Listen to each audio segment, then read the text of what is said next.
Bismillah ar-Rahman ar-Rahim. Welcome to our second virtual seminar of this semester in this COVID-19 environment. The last one we had worked very successfully, and I'm sure this one will also. Our presenter for today, Mohsen Najafi, well, those who are affiliated to the Al-Mahdi Institute and its wider family, even for them, he needs no introduction because we're very used to and familiar with his very efficient work at the Institute. But beyond the institute, he's also involved in pursuing his PhD at Exeter University.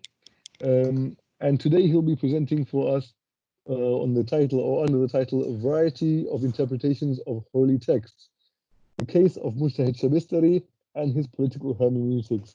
So on that note, it gives me great pleasure to hand over to you, Mohsen, and I'm going to mute my own mic and we'll unmute my mic at the time of question and answer, as we'll have a very fruitful discussion also. So on that note, I'll hand over to you, Mohsen.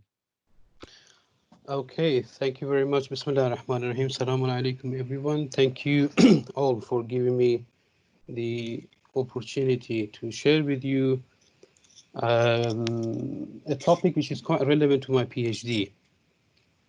My PhD is not on this topic particularly, but it's quite relevant. They are quite interlinked.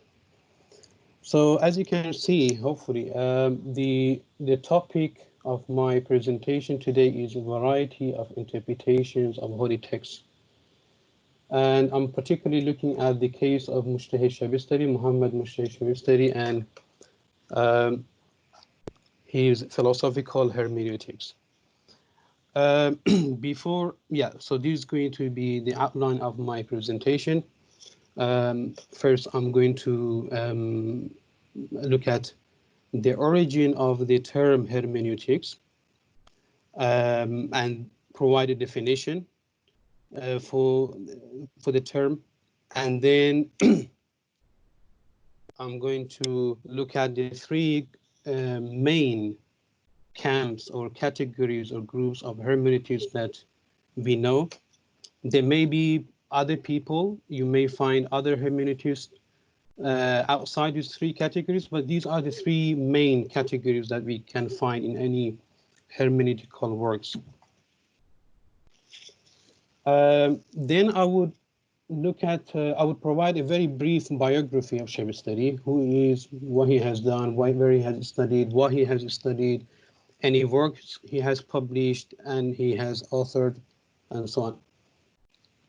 Then we will go to the heart of our discussion today, which is his philosophical hermeneutics.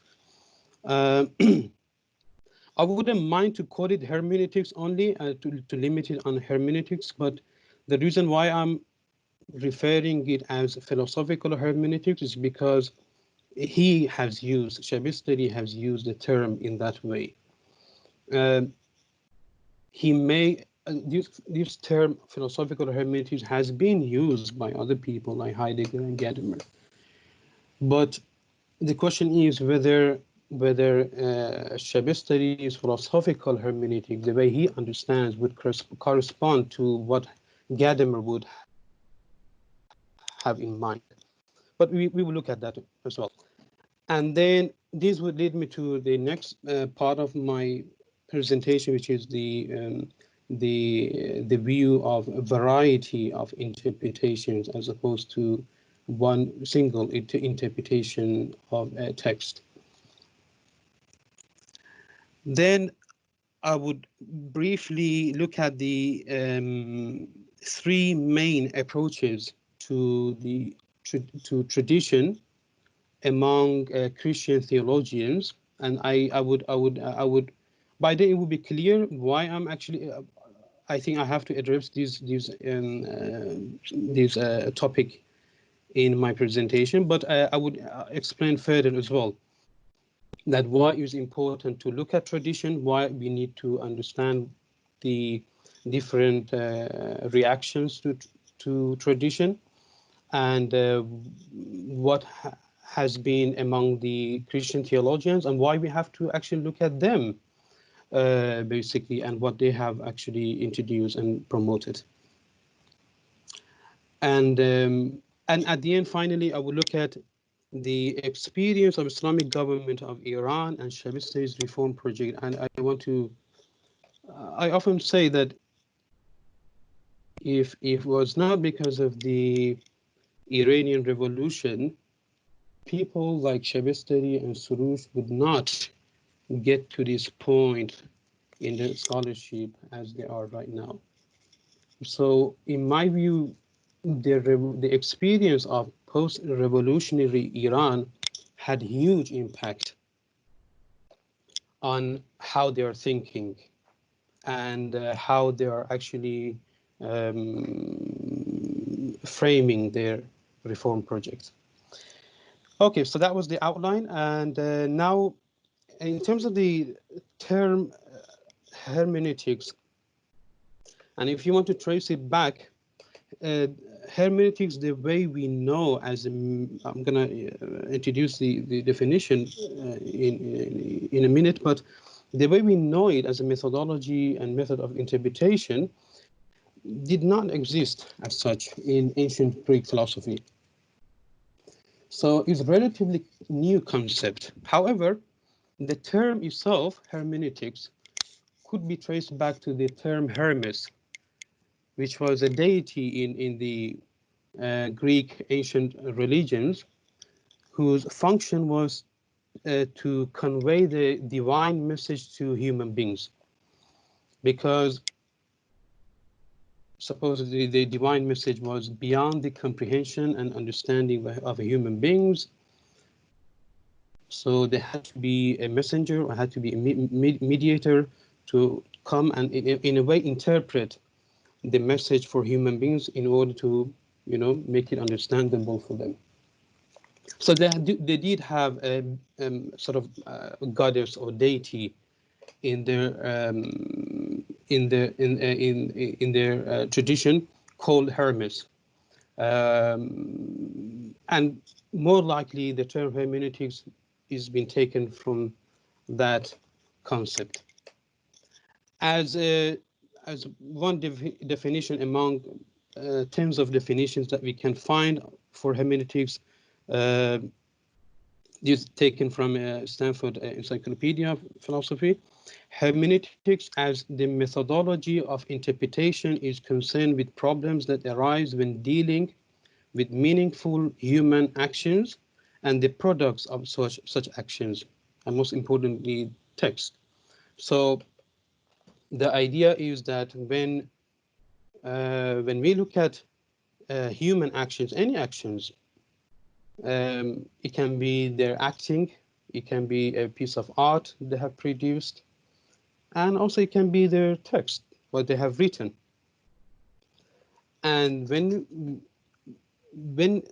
we want to remove the ambiguity and the complications and the problems in that piece of work produced by human beings, we need to apply or adopt a methodology of interpretation, and this methodology of interpretation is being named hermeneutics.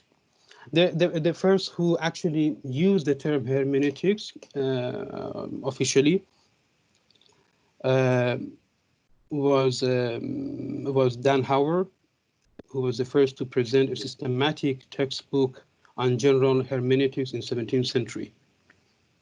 And of course, his aim was mainly to address the biblical text and interpretation of biblical text. So that's about the term hermeneutics. Now, in terms of the historical development of this branch of philosophy, I have categorized them or categorized the development or the branches or the groups of hermeneutics into three main camps. The first one is the traditional hermeneutics, what we find in 16 and 17 and 18th century. So for them, interpretation or hermeneutics was very text-centered.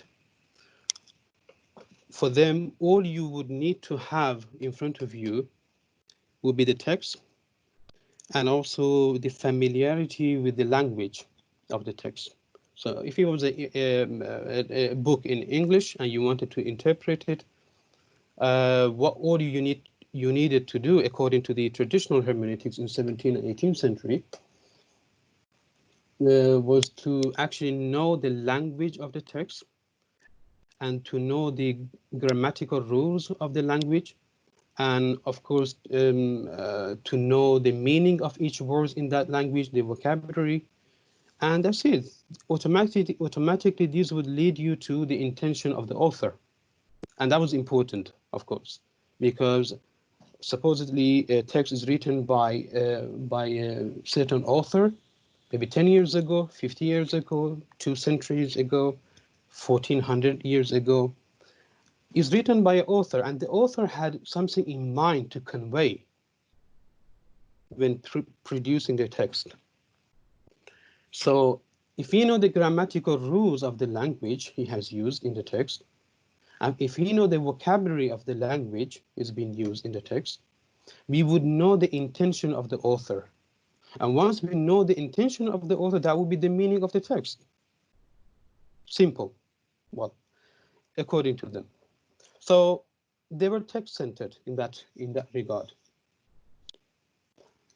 Then we see a shift in beginning of 19th century, starting with Schleiermacher, the German theologian, who uh, would argue that hermeneutics have to add in the traditional hermeneutics, there would be only applying hermeneutics as a methodology of interpretation on text, and particularly biblical text. Yes. So it was in fact for that aim and reason and purpose that actually they came up with a systematic framework and guideline for interpretation. So their concern was to interpret the biblical text or sacred text in a very systematic way. For that reason, they introduced hermeneutics. Schleiermacher said, no, it doesn't have to be limited to interpreting biblical text. It can be any text. Then after that, after Schleiermacher, Delty came and said, it doesn't have to be, well, it shouldn't be limited to text only. It can cover, it should cover, hermeneutics should cover any action produced by human beings, as we saw in the definition as well. So for them, in modern hermeneutics, as I called it in 19th century, author was very important. They would go beyond the text in order to find the intention of the author. Of course, for them, grammatical rules and regulations in the language was important to find out the meaning and also to find out the intention of the author. But also for them, psychology and mindset of the author was also very important. So in order to find the meaning of the text, you need to know the intention of the author. In order to find out the intention of the author, not only the grammatical rules should be studied, but also the author's environment, historical environment, cultural environment, his contemporaries, his audience, the motivations he had, the interests, expectations, questions in his mind, all that should be studied very well in order to then find the meaning of the text that he has written. So in that regard, they were quite author-oriented or centered. Then we have philosophical hermeneutics, as we know today, starting with Heidegger and then Gadamer. For them, interpretation or hermeneutics is very interpreter-centered. in a sense, is the reader who would give meaning to the text. And then they would also discuss that there has to be, so for them, a text would have its own horizon, and the interpreter would have his own horizon.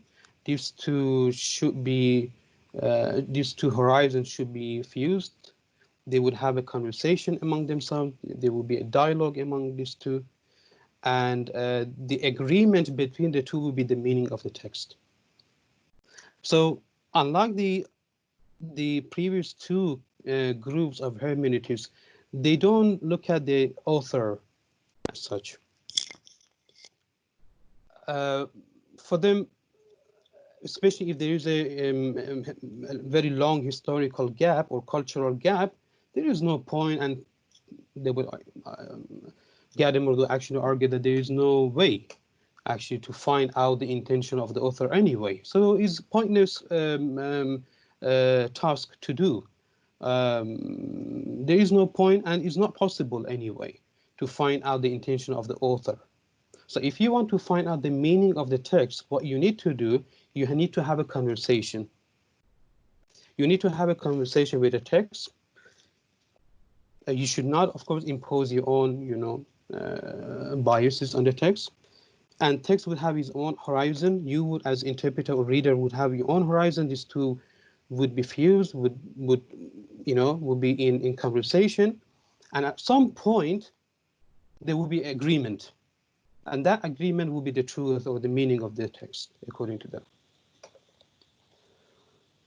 Okay, so that was the three main camps that we find in hermeneutics. As I said, you may find other hermeneutics which would not fall into this category, but I think majority of them would fall in one of these categories. Now, Muhammad Mojtahed SHABESTARI, a very short biography. He's definitely one of the most influential reformists in Iran after revolution. Alongside Abdul Karim Soroush, I think these two are the forefathers of the Iranian Roshan Fikr, as they call, or Iranian reformists in Iran after revolution. Before revolution, we had other intellectuals, but certainly after revolution, these two are the most prominent and leading and most influential thinkers and reformists in Iran. He received he did a study in the seminary of Qom for about 17 years.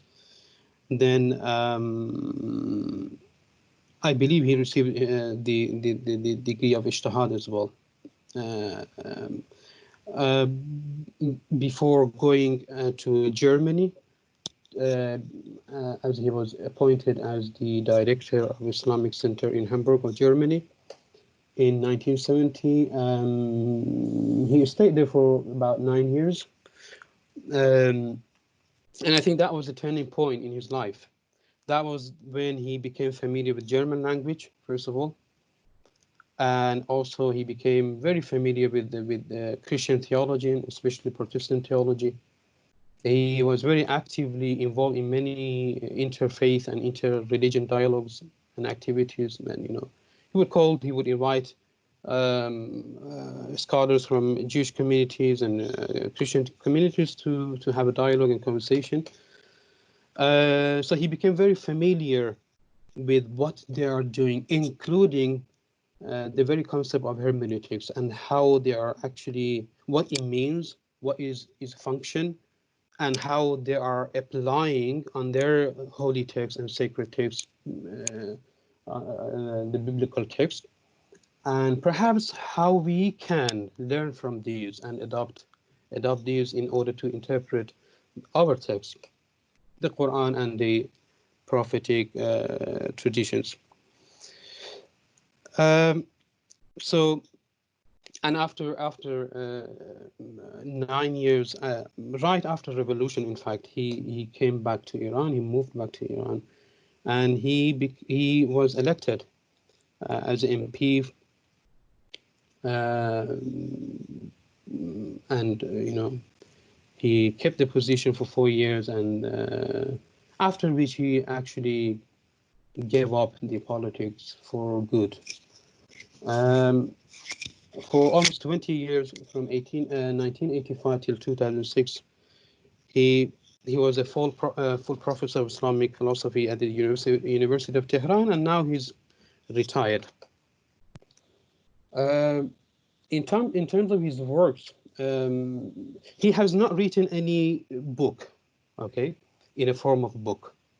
What he has done, what we find, all these the 4 books that I have mentioned here, you can see the images. These are the interviews, articles, yeah, mainly the articles and the interviews that are actually written and combined and compiled and became published in the form of book. So first we have Hermeneutic Kitab al-Sunnat, Hermeneutic Kitab being the Quran and Sunnah of the Prophet. That was perhaps the most influential book where he introduced the hermeneutics actually into the Iranian scholarly circle in at the university level and also in Hawzawi level. So that was published in 1996. Right after that, he published Iman and Azadi, Freedom, Faith and Freedom. And then in 2000, he published the book Naqdi bar Qaraat Rasmi az-Din, which is a critique of the official reading of religion. And then finally in 2004, he published the book Ta'ammulati dar Qaraat Rasmi az-Din, which is contemplation on the humanistic reading of religion. So these are the 4 books that he has published. There are other articles that may not be published in these 4 books that are found in different books and different edited books.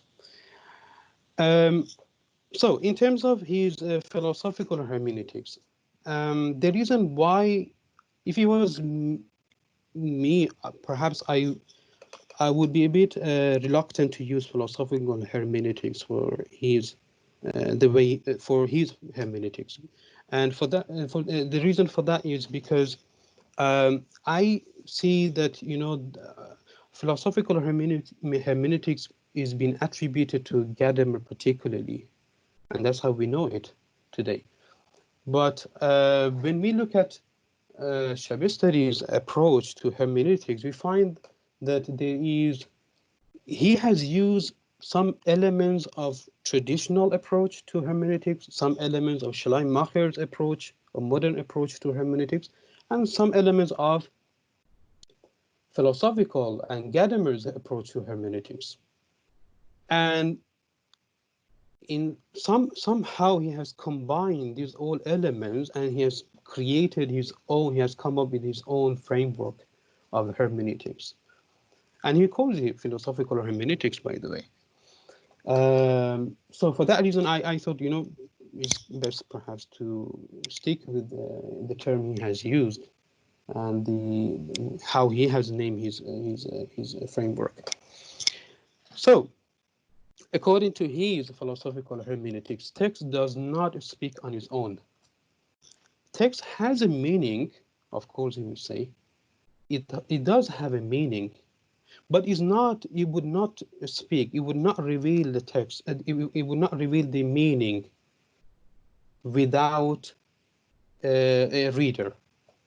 So a reader would come, and a reader, based on his pre-knowledge, presuppositions, pre-assumptions, his aims, his interests, his expectations, his questions, based on that, he would approach the text. And of course, with that mindset, based on all these that I mentioned, the text would, he would give a meaning to the text in a way, right? So text has got a meaning, but does not speak on its own. It would be heavily dependent on on the readers or interpreters' pre-assumptions and expectations and the questions. Um, the reader and the text are in dialogue. So that is taken from Gadamer. He believes that um, text does not talk to you, does not speak to you, is not a monologue that text talks to you, or you as an interpreter would talk and give a meaning. No, is a sort of a dialogue taking place between text and the reader. And as I said, the fusion of horizon, that is again a term that used by Gadamer, and Shabestari uses it as well. And then whatever they would agree on, the text and the interpreter, that would be the meaning of the text. That is exactly how Gadamer would actually describe the process of interpretation. He then would say interpreter needs to discover the intention of the author, i.e. what he could or could not have meant and intended. That is going back to Schleiermacher. Schleiermacher was the one who would say that we need to go beyond the text to find out the intention of the author. And in fact, he would go further. He would say that we is interpreter who would determine what the author could have meant or could have intended by producing the text. So in a way, it's complicated. I understand it's complicated, but so I think the language is the same. Yeah, I don't want to go to the we can discuss this if someone would like to know in more details, in the QA. But yeah, I think the language is the language of Schleiermacher. So he's gone back to modern hermeneutics. Then he says in the last point, interpreters' pre-understandings, presupposition, and expectation will need to be examined and analyzed.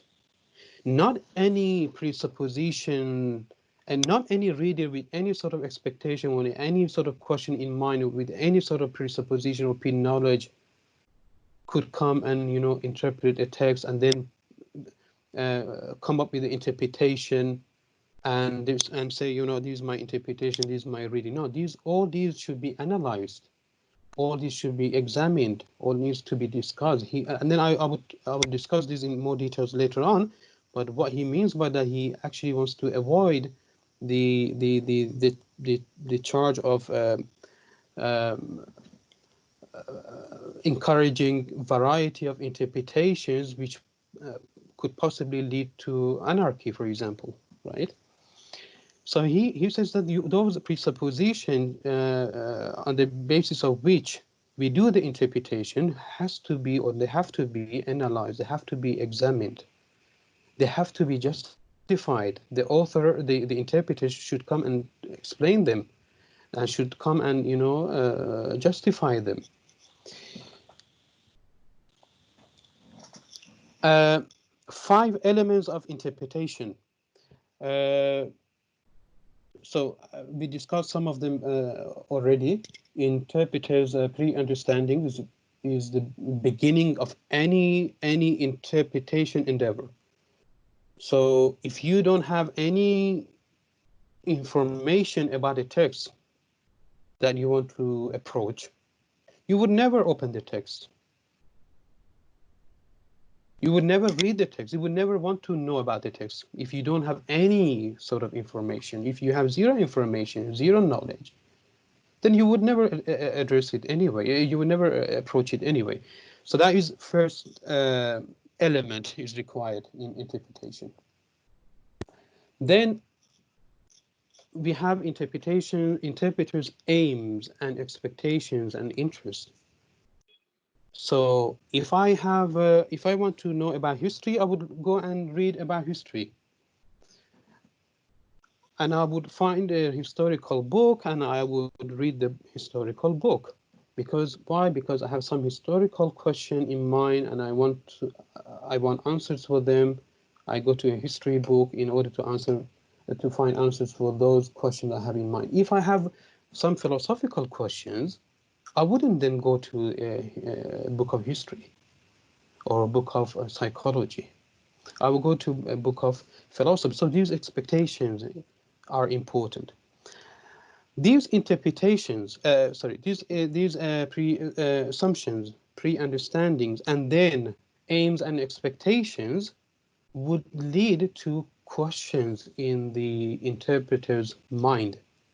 Would would um, would create some questions, would raise some questions in interpreter's mind. And again, with those questions, you would approach a text, you would consult a text. Then what needs to be done is that we need to find the central meaning of the text, the subject matter of the text. Let's say we need to know what the text is about. We need to have the very vague information about the very general information about the book, about the text that you want to do the tafsir about, or we want to do interpretation on. Um, so we need to have that familiarity. We need to know the subject matter. We need to know whether it's a history book, whether it's a mystical book, whether it's a Irfani book, whether it's a Kalami, whether it's a grammatical book. And then we need to bring the text in the interpreter's context. He has used the term tarjumeh, translating.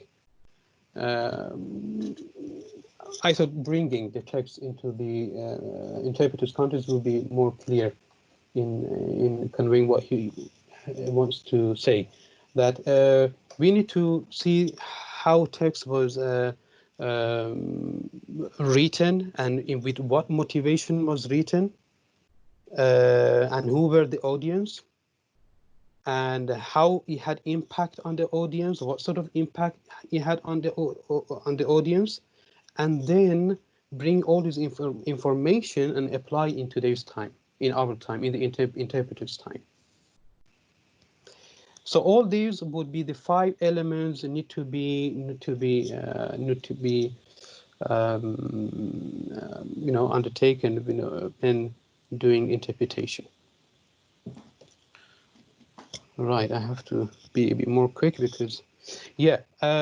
So if that is the case, you already, someone might actually ask Shabestari, you're already hinting and encouraging or allowing a variety of interpretations.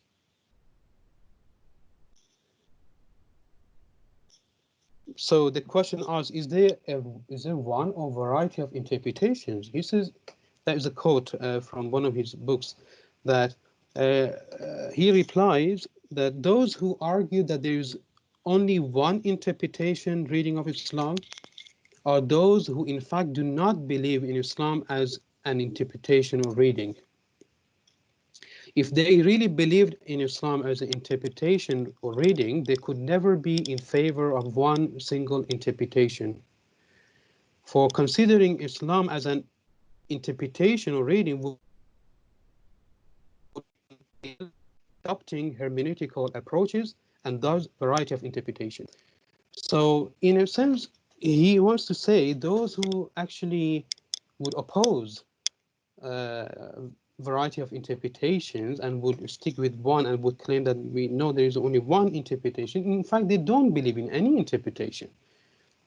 For them, what they have in mind, the picture they have in mind, the view they have in mind about Islam and about religion is exactly what the Prophet had in mind 1400 years ago, right? So in fact, they don't believe in interpretation, because when you say interpretation, you're already saying that is my interpretation, is my qira'ah, is my reading. It could be similar to what Prophet meant, and more likely it would be different because of the historical gap, because of the psychological gap between because of the contextual gap, geographical gap, cultural gap. Because of all these, it's really unlikely that we would arrive at an accurate picture and explanation about Islam exactly the way Prophet had in mind.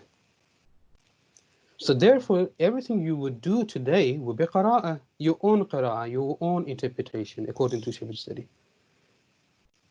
So those who are actually opposing these, they don't look at it as interpretation. For them, what they have arrived at is exactly what Prophet wanted and intended to convey. So already he has given the answer that yes,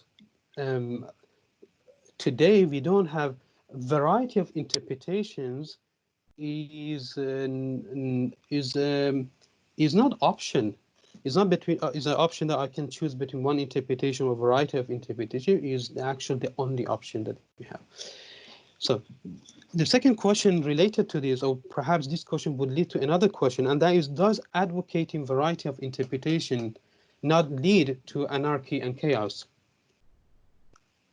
That has been one of the complaints or one of the problems, right, with variety of interpretation. That they say, there's a discussion going on in Iran, at least, that what you are advocating would lead to anarchy. Everyone would come and say, I have my own interpretation, I have my own qara, I have my own reading, and that's my reading, it's based on my reading, and so it should be valid, it should be acceptable. He says, in fact, because each interpretation, SHABESTARI replies to the question, in fact, because each interpretation is based on interpreters' pre-understandings, pre-assumptions, they need to be analyzed or examined. And then the interpreter needs to justify and defend his position or interpretation or reading. Others then would study his arguments and justifications. And if they're acceptable, or those justifications or those arguments are acceptable, the interpreter's view and interpretation becomes a recognized interpretation and reading.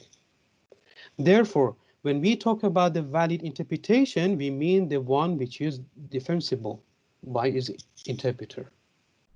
But he does not deny the fact that, yes, we can, at the same time, in one generation, we can have more than one correct and valid and justifiable and defensible and acceptable interpretation.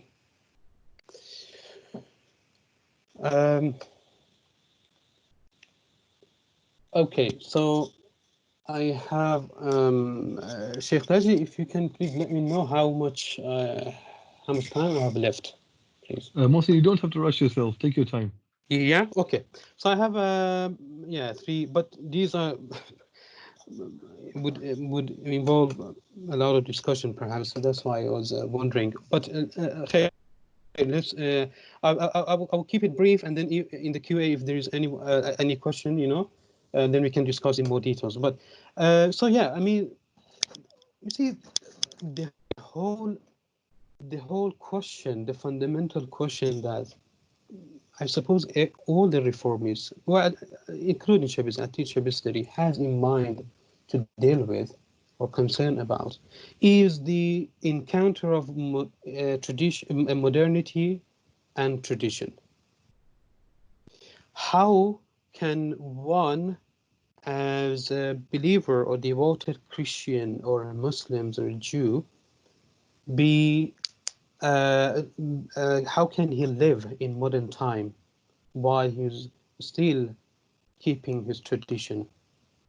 That is a fundamental question they're all dealing with. And for that reason, I thought, this discussion would be perhaps beneficial, could be interesting to look at. So yeah, I mean, because he received his hermeneutics from Christian basically theologians, he actually was gifted from them. So he thinks that even to trace back the discussion of this encounter or conflict between modernity and tradition, we need to go back to them as well to see what they have done, how they have dealt with it,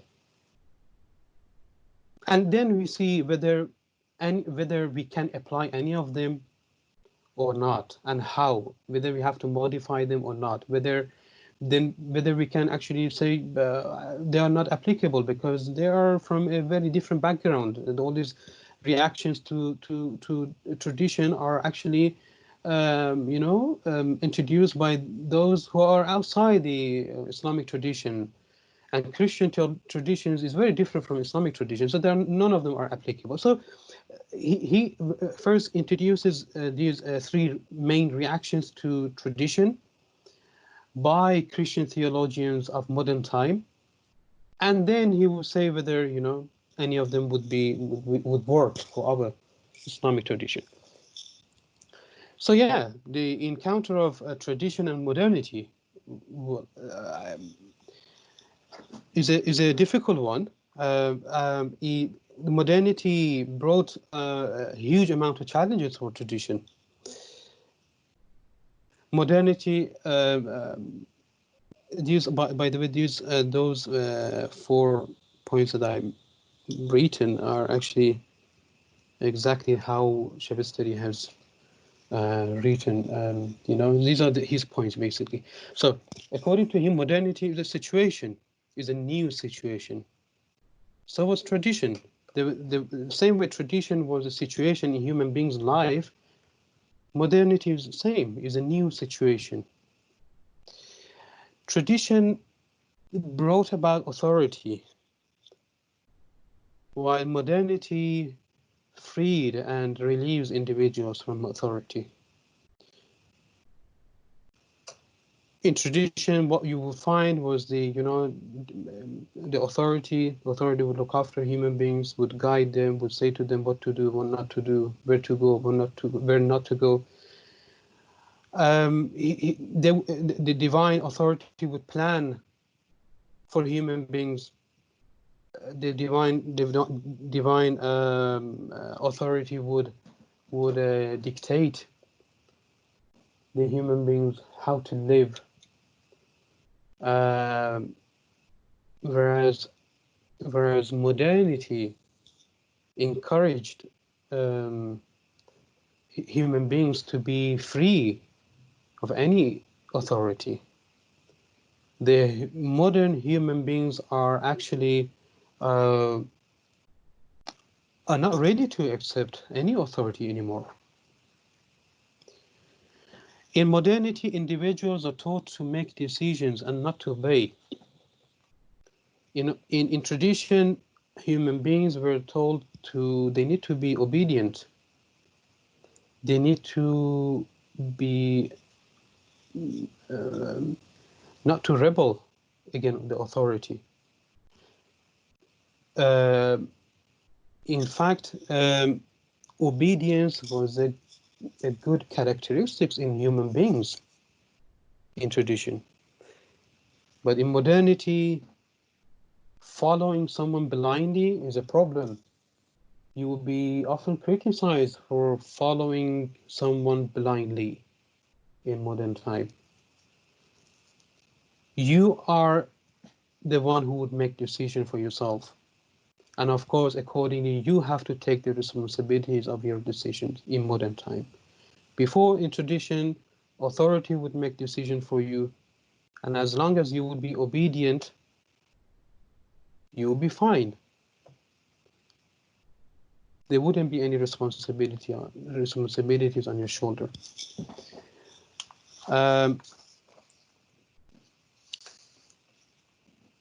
In modernity, critical thinking is encouraged. In tradition, obedience was encouraged. To be obedient was encouraged. In tradition, humankind were like small young children that needed to be looked after. In modernity, human beings have become mature.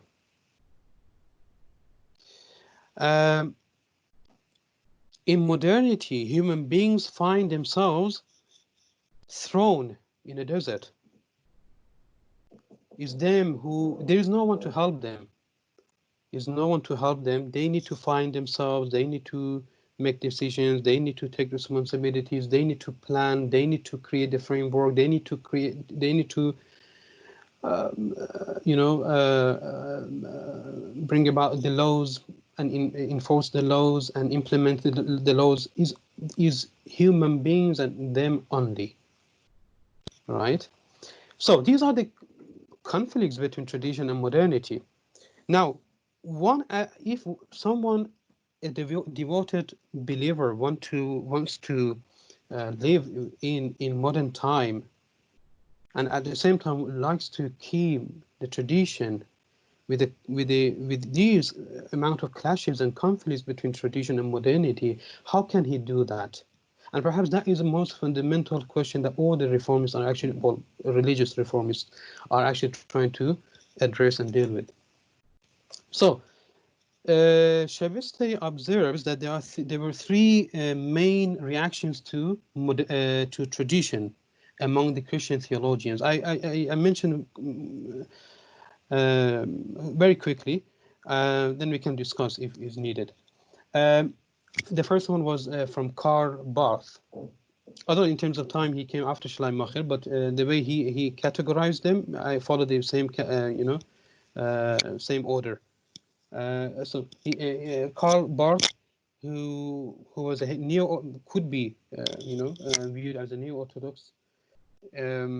He would argue that we need to there is a gap between today's time and Christian tradition. We need to remove that. We need to lift that gap. We need to somehow fill the gap. We need to bring back those authorities that were working at the time of tradition, the church, for Catholics at least. The text, the Bible, the biblical texts were authorities. We need to bring them back in order for modern human beings to be in communication with God. Of course, here we mean God would communicate to them, because it's very like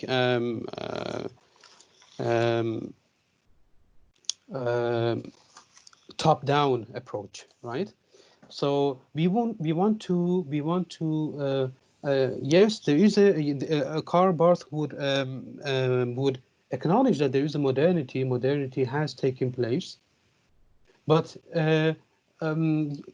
externally, the human being can actually carry on with their lives, as a modern man, live in democracy according to human rights and all that, but internally they should be in communication with God and with the divine, and we need to therefore bring back those authorities. So that was his approach. The second approach mentioned by Shabestari is what Boltzmann introduced. He would say that Christianity is all about mythology. The picture we have about God and Jesus Christ and the creation and the relation between the divine and Jesus Christ and then human beings, all that is very is like a myth. For him, a modern human beings is not able to understand and is not able to accept myth and mythology. So if you want to stick with our tradition, we need to remove any elements from tradition which is not combinable with modernity. So modernity will be our basis. And if you want to take anything from tradition, we need to see whether it would be, compatible with modernity. If it's not compatible, we need to be brave enough to actually put them aside. And at the end, we have Schleiermacher, the same Schleiermacher, the Hermeneutics, who say that the modern human beings need to discover the religious experiences that are found in each religion. Is through those religious experiences that they can still be in the presence of God. They can feel the presence of God in their life, at least internally. Yes. So unlike Karl Barth, the first reaction, here in this third reaction, what we find, I think, is the active role Schleiermacher is given to human beings. It is a very sort of bottom-up approach that is you as human being, as a free from any authority, who would need to look for divine presence. And you can do that through the religious experiences. And you can study the religious experiences that have taken place throughout the history, throughout religious traditions and the religious founders, and we need to study them. And of course, he has given some, some guidelines as how to do that. But the bottom line is that human beings can and should have their own religious experiences through which they can, they can live as a modern human being, but at the same time, be in the presence of God or divine. So that is about these, and then okay, Shabbat and tradition. His approach is, first of all, he says, I'm not quite sure whether we can take any of these, but if we have no option but to take one of these reactions or one of these approaches, I would say the Schleiermacher's approach of finding and discovering religious experience by human beings themselves without any authority involved is the one that perhaps could work for us as well. So yes, as I mentioned, bottom-up approach, active role given to human beings, no authority for human beings in this approach, in Schleiermacher's approach that Shabestari seems to be in favor of, and a very humanistic approach to the revelation and to the Quran. Is obviously that would lead to greater discussion. That of course that's the main topic of my PhD that I'm working on. And finally, Shabestari and Islamic government of Iran. So he has introduced hermeneutics, and then so let's view that as a major premise in his argument, that hermeneutic approach to interpretation. The minor premise would be the application of these hermeneutics. The application of these will be concepts such as human rights, democracy, religious pluralism, and women's rights, and all that.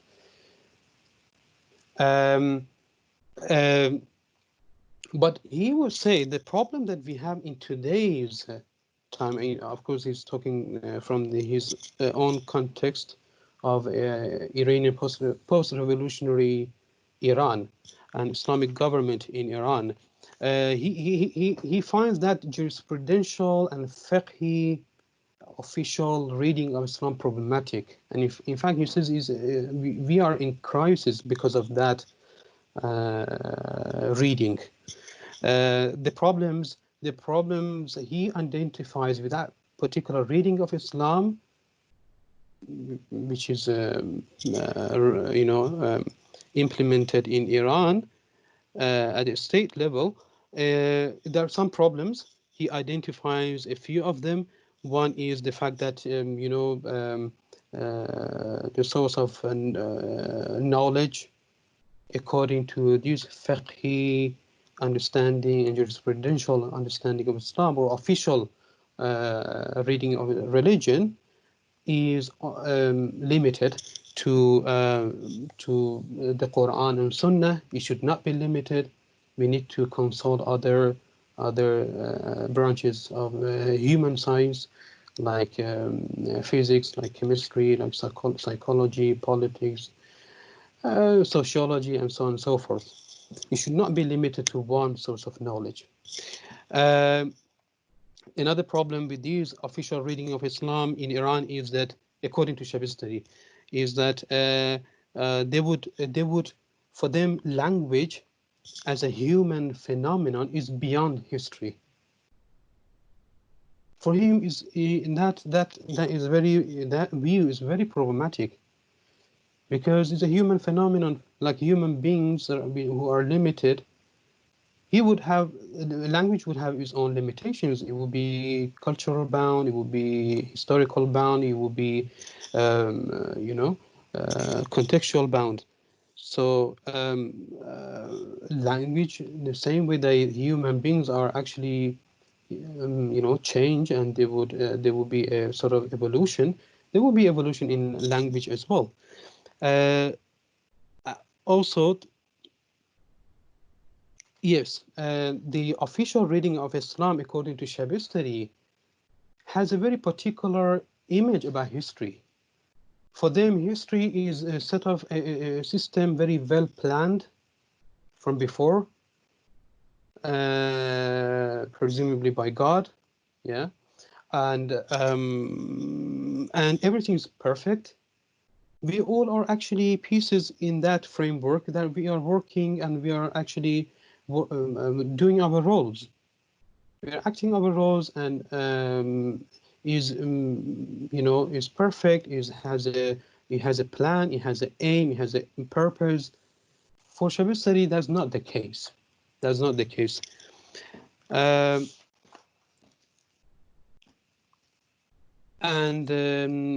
Yeah, finally, the official reading of Islam does not consult other sciences, human sciences, as I mentioned. It limits its scope to very narrow and limited sources of knowledge, particularly the divine revelation and the prophetic tradition, and it does not actually benefit from other sources of knowledge that we have access to, human beings have access to in modern time. So I think, yeah, with that, I would end my presentation.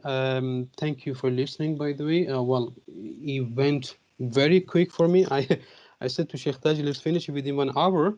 My presentation actually took 1 hour. Sorry for that. I took too long. But yeah, now I'm happy to hear your feedbacks, comments, and if there's any question, I'm happy to address as much as I can. Thank you again.